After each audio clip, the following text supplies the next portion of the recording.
Harpa Jóhannsdóttir, markmaður Þór Káa. Þetta rólaði fyrir hálfleik.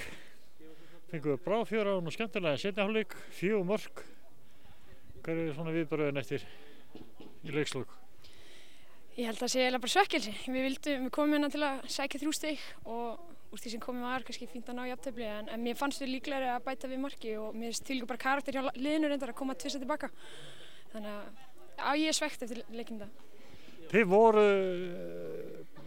oft á tíu býsna beittar og það var kannski minnst í tvígangi eða ekki þrisvarsinnum sem markmaður þeirra fylgismanna sýndi glæsilegt tilþrif og bjargaði hreinlega ekki að þeir lenti ekki undir.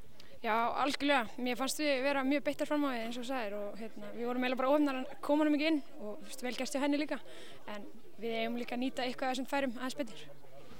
Fannst þér Fylkir nú mikið talað að þær séu með sterkt lið og þær eru það, bara alveg eins og við, en var eitthvað sem kom ykkur óvart?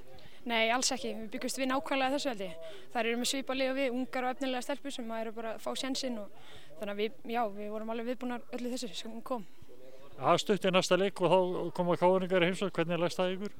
Bara rosalega vel, það er bara hvíla vel og nýta þessa örfáu daga sem við höfum til að vera klárar í þann leik og við verðum það. Og 3 stig heim? Já, 3 stig heim. Gangi ykkur vel. Takk fyrir.